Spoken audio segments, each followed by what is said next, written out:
था उसके बारे में जो इन्फॉर्मेशन अभी आ रही है वो बहुत सारी चीज़ें सिमिलर वहाँ पे है। यहाँ पे भी वो एक्सीडेंट हुआ तो एक तो इन्वेस्टिगेशन क्यों रुकाई गई, क्योंकि यूरोपियन एसोसिएशन जो एविएशन का है उन्होंने वीएसआर को भी लिखा था और डीजीसीए को भी लिखा था, लेकिन दोनों तरफ से कुछ भी एक्सप्लेनेशन वहाँ पे नहीं गया। और एक्सप्लेनेशन जो जाना चाहिए डीजीसीए के माध्यम से तो वो किसी ने रुका है, ऐसी चर्चा वहाँ पे है। तो ये अगर वो एजेंसी इंडिया के बाहर के है, इंडिया में एक आध एक्सीडेंट होता है और वहाँ पे वो एक्शन लेते हैं, वहाँ पे वीएसआर को नो फ्लाइंग कंपनी वहाँ पे घोषित करती है, तो इंडिया में एक्शन क्यों नहीं दिया जाता? बिकॉज वीएसआर के पीछे डीजीसीए से लेके मंत्रियों से लेके बहुत बड़े बड़े लोग हैं, ऐसे हमारा कहना है। आपने होम मिनिस्टर से अपील की है, पीएम डीजीसीए से मिलने की कोशिश की है या मिस्टर राम मोहन से? डीजीसीए से हमने जो पेपर वर्क किया था उसमें उन्होंने कहा है कि 19 तक हम नहीं मिल सकते, 19 के बाद मिलते हैं। अभी देखते हैं उनको टाइम कब मिलना है।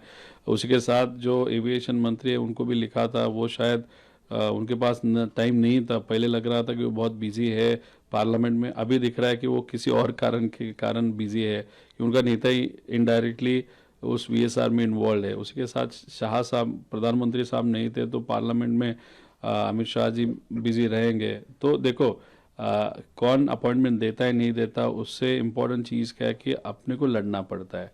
जिसको लिखना है लिखो, जो डॉक्यूमेंट्स अपने पास है प्रूफ है वो उनको शेयर करो।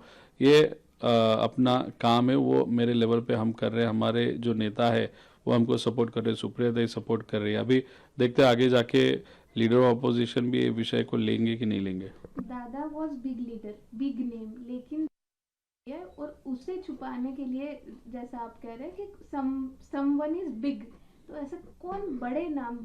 बहुत बड़े बड़े लोग हैं। एक तो टीडीपी का नाम वहाँ पे आ रहा है, समहाउ दे आर इन्वॉल्व।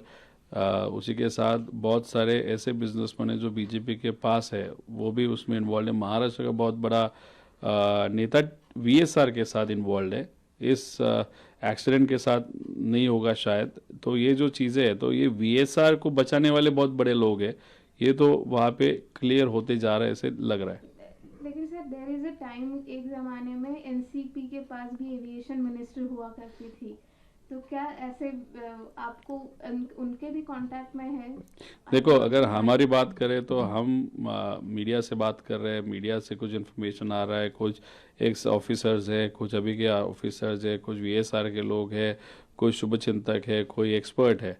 अगर मैं समझो एक्स एविएशन मिनिस्टर इस कंट्री का होता तो मेरे और बड़े कॉन्टैक्ट्स होते। तो अगर मैं मेरे नेता पे इतना प्यार करता तो मैं उस बड़े कॉन्टैक्ट को प्रॉपरली इस्तेमाल करके इस इन्वेस्टिगेशन को राइट डायरेक्शन में लेके जाता। लेकिन अगर मैं होता तो अगर डेफिनेटली ये पर्सन टू पर्सन डिपेंड होता है। जो एक्स एविएशन मिनिस्टर जो अभी हमारे साथ नहीं लेकिन अजीत दादा के पक्ष में, वो उस बारे में क्यों शांत बैठे, क्यों? लोकशाही मराठी ऐका, पहा, जागरूक रहा।